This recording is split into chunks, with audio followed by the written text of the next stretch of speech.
Apprehensive, very apprehensive. Didn't want to approach whatever it was. Felt that if I was going to approach it any closer, that I probably should be armed or something like that. That's why we didn't go any closer. I was with my brother-in-law, and we were both working around here at the farm and just putting things away for the evening. We had gone in the house for a little bit just to get some refreshments and clean up, have a beer kind of thing. And it was getting pretty late, and he decided it was time for him to go. But before he left, I decided to let my dogs out. And when I did that, I heard some noises emanating just a little ways on the other side of our driveway. And I had him come out, and I said, "Do you hear what I hear?" And he said, "Yeah, I hear something." We both walked towards that sound to see what the heck it was. We have a lot of animals around here that are around these parts, and it was nothing like I had ever heard before. And both my dogs had taken off, and they ran the other direction away from this, and they're quite large dogs, which surprised me. So I'm like, what's going on here? And so we both slowly approached this noise, and it just kept going on and on and on. And it was kind of a screaming noise. We actually had some beer bottles sitting there, and we actually tossed the beer bottles at this noise, and it hit a big shed that we had over there. And the thing didn't move. And we heard some busting of some branches, and these branches sounded quite thick. I know that when the dogs run through the woods there, it was a lot heavier, whatever it was, than the size of my dogs. And even when we threw the beer bottles and we were hitting this aluminum siding, the thing was not afraid of us, and it stayed there, and this kept making these noises.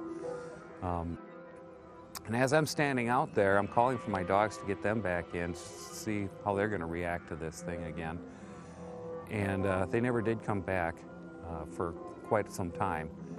And all of a sudden I started hearing noises around me, like they were communicating with one another. You'd hear a noise here, then a noise here, and then one behind me, and then one up here in front of you.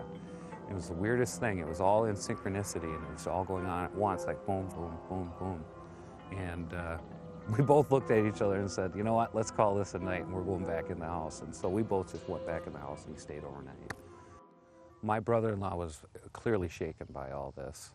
He was very nervous about the whole thing. As a matter of fact, we have a path that goes out our back field that he usually walks back to his house to. And as a result, he refuses to walk back on that path to this day.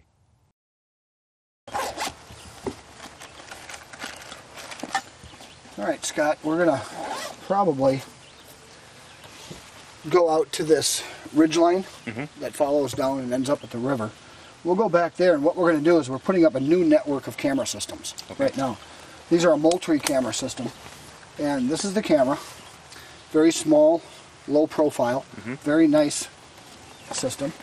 And what you do with this one is great. It's a GPS unit that transfers each image taken to a website that you or anybody else can go to and look at these images via cell phone signals. So we simply hook that up to that, and then we're ready to go. And like any trail camera, you always have battery issues. Right. Okay. This takes batteries, the trail cam takes batteries, but Moultrie has got a new solar panel that obviously, by gathering light, charges these batteries, right? Oh, cool. Okay. The cool thing about it is it's got a built-in 12-volt battery inside here. So both of these units will run off this charged 12-volt system. As long as this has a charge, those batteries in there won't operate at all. They won't be drained. I know, it's like way cool. These things will run indefinitely.